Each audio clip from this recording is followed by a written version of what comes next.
Hello guys, मेरा नाम खुशी टोना है और आज हम स्टार्ट करेंगे प्रॉफिट एंड लॉस का पार्ट 4। तो हमने 87 तक कर लिए थे।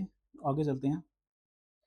तो 90 का क्या रहा है। 90 में a thing is sold at a profit of 12% if its cost price would be 10% less and price would be 5.57% more, then the profit will be 30%. At what price it should be sold to get a profit of 20%? ये क्या कह रहा है, देखो एक वस्तु जो है बेची गई 12% के प्रॉफिट पर, 12% के प्रॉफिट पर बेची गई। तो कॉस्ट प्राइस और सेलिंग प्राइस देख लेते हैं। उसकी जो मतलब कि 12% के प्रॉफिट पर बेची गई, तो मतलब कि कॉस्ट प्राइस हम 100 मान लेते हैं, वो 112 होगी। 112 होगी तो फिर अब उसकी जो कॉस्ट प्राइस है, यदि वो 10% कम होती, 10% कम होती, तो उसका जो सेलिंग प्राइस है वो इतना कम हो जाता, सॉरी इतना ज़्यादा हो जाता। तो ये कम होती कितनी, 10% कम, तो ये 90 होती और ये कितना हो जाता, ये इस पर मतलब कि ये इतना हो जाता 5.75 ज़्यादा हो जाता। तब मतलब कि कितना प्रॉफिट होता फिर, एक 30% प्रॉफिट होता है। यानी कि 90 का 130% दे निकालना हमें, और कुछ नहीं करना। जीरो से जीरो गई, जीरो से जीरो गई, तो तिरानीमा कितना होता है, तिरानीमा 117 होता है, 117 होता है। तो तिरानी में 117 कितना बदा, ये 5 बदा। और इसने कितना कहा था कि भाई ये कितना बच जाता, अ, ये 5.575 बच जाता। तो एक कितना बचेगा, तो ये इतना बचेगा और हमें कितना निकालना है। At what at what price it should be sold at to get a profit of 120% है निकालना हमें। 1% मतलब कितना बढ़ा है, 1% बढ़ा है इतना, तो 120 कितना बढ़ेगा, बस ये निकालना है। इसकी दो जीरो नीचे आ जाएंगी और निकाल लो। अभी यहाँ पे 6 आ जाएगा, यहाँ पे 5 आ जाएगा। 5 से इसको काट लो। 5 एकम 5, 5 दूनी 10, सॉरी 5 एकम 5, 5 और 5 15 15 25, 112 आ गया। 112 आ गया तो अरे यार, 5 एकम 5,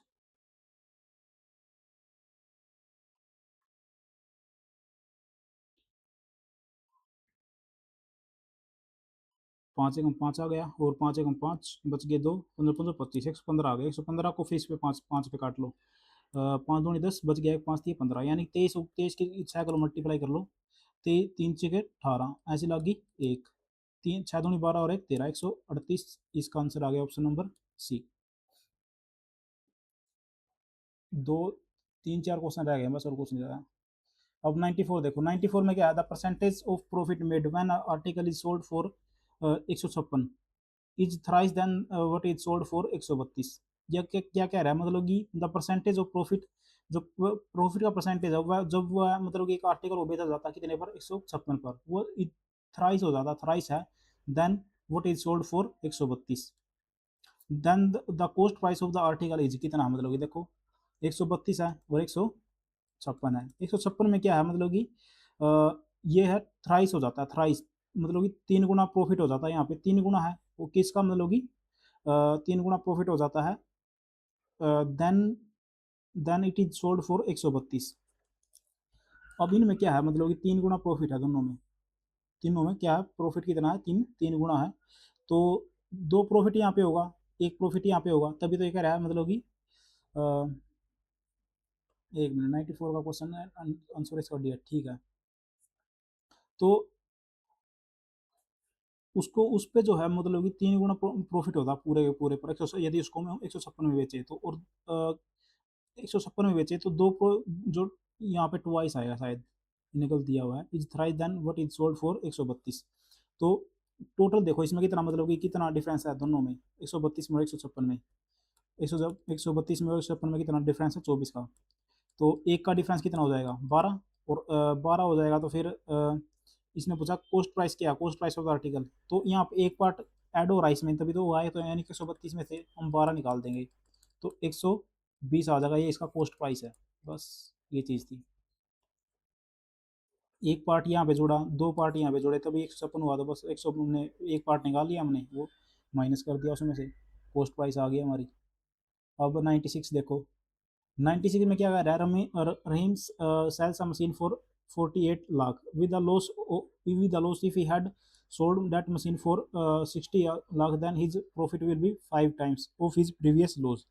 What is the cost price of the machine? देखो 48 है और एक है 60। इसने कहा कि मतलब कि यहाँ पे तो लॉस हो रहा है, यहाँ पे लॉस हो रहा है एक का, और यदि ये मतलब कि वह 60 में बेचता तो उसका 5 गुना प्रॉफिट हो जाता है इस लॉस का। यानी कि इनके बीच में कितने टोटल पार्ट कितने हैं, 6 हैं, और डिफरेंस कितना है, 12 का है। तो पार्ट कितने 6 हैं, टोटल डिफरेंस 12 का है, तो एक पार्ट कितना का आ गया, 2 का आ गया। 2 का आ गया तो उसने पूछा कॉस्ट प्राइस क्या होगी। कॉस्ट प्राइस यहाँ पे होगी कॉस्ट प्राइस तो, और एक पार्ट इसमें जब जुड़ जाएगा 48 में तो कॉस्ट प्राइस आ जाएगा, क्योंकि ये लॉस था तो 50 आ जाएगा इसका आंसर, ऑप्शन नंबर डी। एक पार्ट हो रह गया हमारा 98। और dealer calculate the profit percentage on the basis of cost price, ये कॉस्ट प्राइस पे निकालता है प्रॉफिट, और other dealer on the basis of selling price, वो सेलिंग प्राइस पे निकालता है। when their selling prices are the same, then the difference in their profit is 126। उनके जो सेलिंग प्राइस है वो सेम है, लेकिन उनके प्रॉफिट में डिफरेंस है 126 का, और both claim they have profit of 130। Find the selling price of each. देखो प्रॉफिट कितने का होगा उनको, 30 का। 30 का प्रॉफिट होने का मतलब क्या है कि भाई 30 का प्रॉफिट होने का मतलब ये है 3/10 है, बिल्कुल है। और क्या नाम है,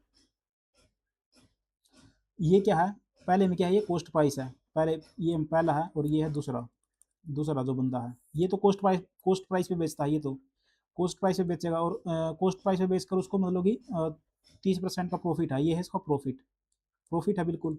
और तो फिर इसका सेलिंग प्राइस कितना हो जाएगा, सेलिंग प्राइस हो जाएगा इसका 13, बिल्कुल हो जाएगा।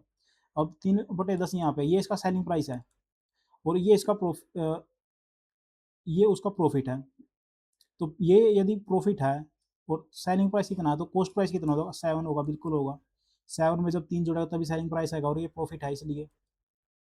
तो अब बस उसने ये पूछा कि मतलब कि उनके जो डिफरेंस है, उनके में जो डिफरेंस है वो 126 का है प्रॉफिट में।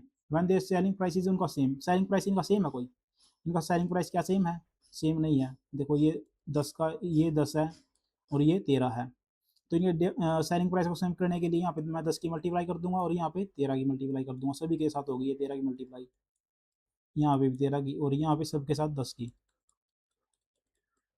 तो कॉस्ट प्राइस दोनों का क्या आ जाएगा, प्रॉफिट क्या आ जाएगा और सेलिंग प्राइस क्या आ जाएगा, ये देखते हैं। यहाँ पे 30 आ गया, और सॉरी 30, हाँ 100 आएगा यहाँ पे प्रॉफिट, देखो 100 आ गया, और यहाँ पे प्रॉफिट आ गया 30, और ये 130 हो गया। सेलिंग प्राइस इसका भी 130 हो गया, और ये प्रॉफिट कितना हो जाएगा, 13 39, प्रॉफिट इसका 39 हो गया, और कॉस्ट प्राइस कितना हो गया इसका, 93 91, ये 91 हो गया। तो उसने पूछा था, उसने कहा था कि their selling price is same when the difference, उनके जो प्रॉफिट का डिफरेंस है वो 126 है, प्रॉफिट का डिफरेंस कितना इनका 9 का है, 30 में 9 का है, तो उसने कितने का कहा है, 126 का। तो इसको काट लो, एक का प्रॉफिट कितना होगा, एक हो जाएगा, यानी कि 9 एकम 9 बच गया 3, 9 चौका 36, यानी कि एक पार्ट 14 का आ गया। तो find the selling price of the each. तो सेलिंग प्राइस कितना, 130 है, हमने एक की वैल्यू निकाल ली है, तो 130 की इसके साथ मल्टीप्लाई कर देंगे, तो 13 की 14 के साथ मल्टीप्लाई करेंगे, तो 14 तिया 42, बच गए 4, 14 14 और 4, 14 और 4 18, 1820 इसका आंसर हो गया, ऑप्शन नंबर डी। तो थैंक यू गाइज, ये लेवल 1 था। लेवल 1 में ऐसे मिलेंगे, मतलब कि लंबी लंबी वीडियो मिलेंगी। और लेवल 2 में अभी स्टार्ट कर रहा हूँ। लेवल 2 की आप क्या किया करो, मतलब कि जो प्ले लिस्ट में जाकर वीडियो देखा करो, उसके पहले मत देखा करो, प्ले लिस्ट में जाओ, हर एक सब्जेक्ट की जो भी वीडियो देखनी है आपको प्ले लिस्ट में जाओ, ऐसे मत देखो। प्ले लिस्ट में जो है अब लेवल 1 चल रहा है, लेवल 2 मैं अभी चलाने वाला हूँ। लेवल 2 में क्या होगा, जो मतलब कि यहाँ पे 20 मिनट की वीडियो आपको दिख रही है, वो यहाँ पे जाके 5 मिनट की हो जाएगी। इतनी क्विक यहाँ पे ये क्विक रीजन थी। और ये क्या होगा, अ, ये होगा रैपिड फायर, रैपिड फायर होगा ये, मतलब कि तो मतलब कि मैंने जैसे स्टैटिक वीडियो उसकी स्टैटिक जीके की 34 वीडियो डाली हुई हैं, तो अब वो भी कोई 20 मिनट की, कोई 10 मिनट की ऐसी है, तो यानी कि आपको बस 5-5 मिनट की वीडियो मिलेंगी, वो सारी की सारी 5 मिनट से ज़्यादा नहीं, 10 मिनट के अंदर तो मैक्सिमम होगी वो, मैक्सिमम। तो 5 मिनट के अंदर वो सारी की सारी वीडियो मिलेंगी, और देख लो आप कितनी कितनी आपकी, मतलब कि 5 34 5 के साथ मल्टीप्लाई करियो, 4 पंजे 20, 4 तिये 12, 5 तिये 15, और 15 और 2 17, 170 मिनट, यानी कि लगभग 2.5 घंटे लगा लो। ढाई घंटे में आपकी पूरी पूरी स्टैटिक जीके की रिवीजन मैं करवा रहा हूँ। लेकिन लेवल फर्स्ट ज़रूरी था भाई, बहुत ज़रूरी था, इसलिए मतलब कि यहाँ पे अब ढाई घंटे पे आया हूँ मैं। तो मैंने आपको शुरुआत में ये कहा था कि मैं करवाऊँगा ये चीज़ें। तो ऐसे ही हर एक सब्जेक्ट की होगी धीरे-धीरे, एकदम तो नहीं होगा सब कुछ। जियोग्राफी भी बस मैं एक 10 दिन में कंप्लीट हो जाएगी जियोग्राफी, फिर उसका भी लेवल 2 स्टार्ट कर दूँगा। Thank you guys.